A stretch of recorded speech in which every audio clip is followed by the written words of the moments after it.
สวัสดีจ้ามาพอกันอีกแล้วเนาะจ้าพี่น้องจ้ามื้อนี้ก็ได้เป็นก้อยทะเลพี่น้องจ้าสองสหายได้เป็นอันหมึกกระดองพี่น้องจ้าหมึกกระดองกับกุ้งสะดุ้งเนาะแบบตัวใหญ่ๆเลยจ้าพี่น้องจ้ามาจ้าแซ่บๆน้ำกันก้อยอันใส่น้ำปลาแดกปลาร้าแบบนัวๆหอมๆเลยจ้าพี่น้องจ้าก้อยกินครั้งแรกคือกันแบบนี้เนาะมาลองเบิ่งว่าสิแซ่บบ่พี่น้องจ้าก้อยสองทะเลเนาะอื้อฮืออืมได้อันพริกสดมานำผักมิ้นจ้ะ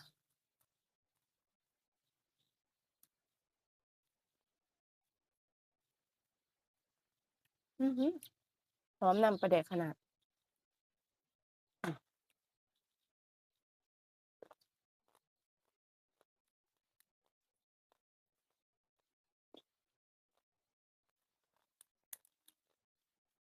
ดอกแคนาจ้ะ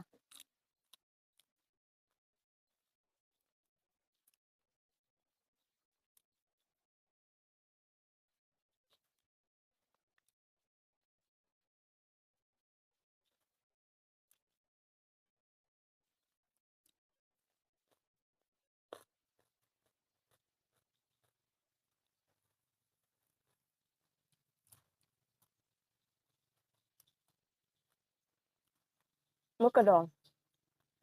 ตัวนี้ใหญ่เลยพี่น้องจ๋าอืม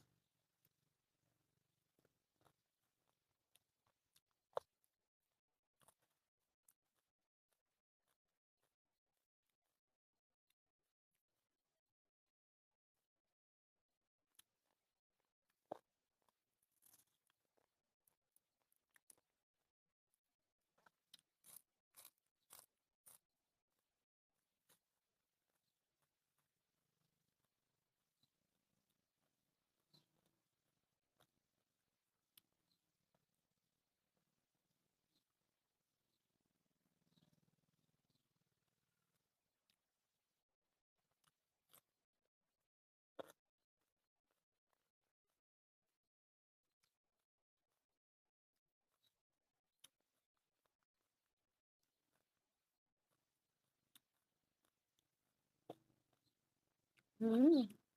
กุ้งแบบสะดุ้งเด้งๆเลยจ้ะพี่น้องจ๋าเนื้อหวานๆเนาะอืมจับ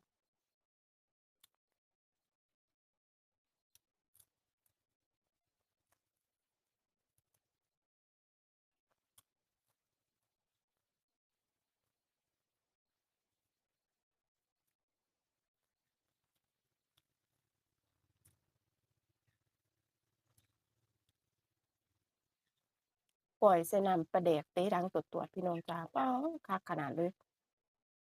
อื้อฮือกรุบๆหวาน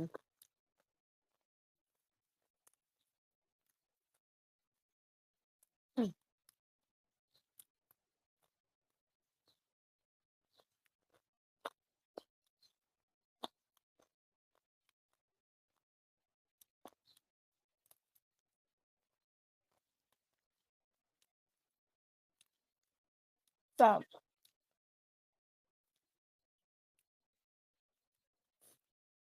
ข้าวเหนียวจ้ำน้ำก้อยเนาะพี่น้องอื้อฮือ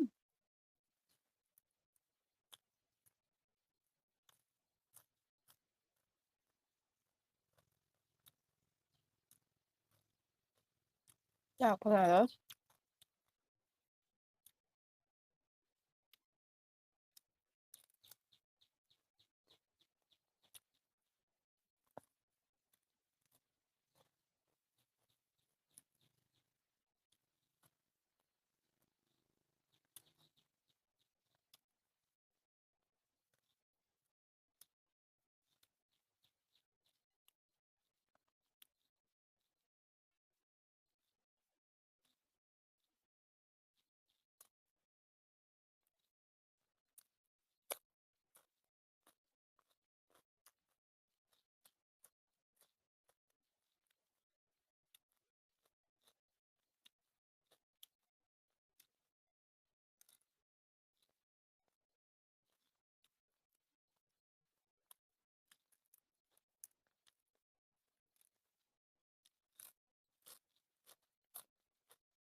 หมึกกระดองแบบก้อยเป็นโตเลยพี่น้องจ๋าหนวดใหญ่ๆจ้ะ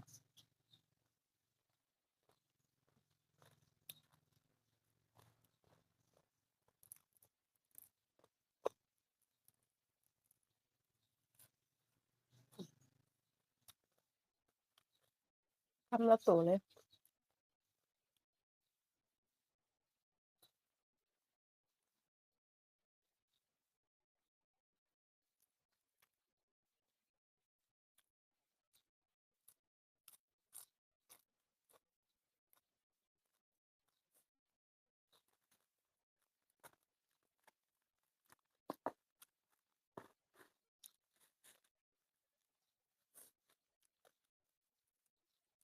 แซ่บนัว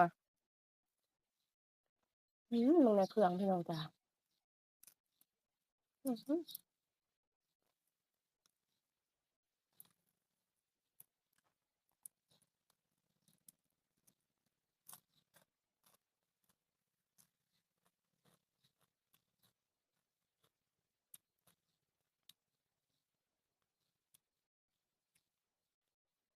เนื้อปูหวานแฮง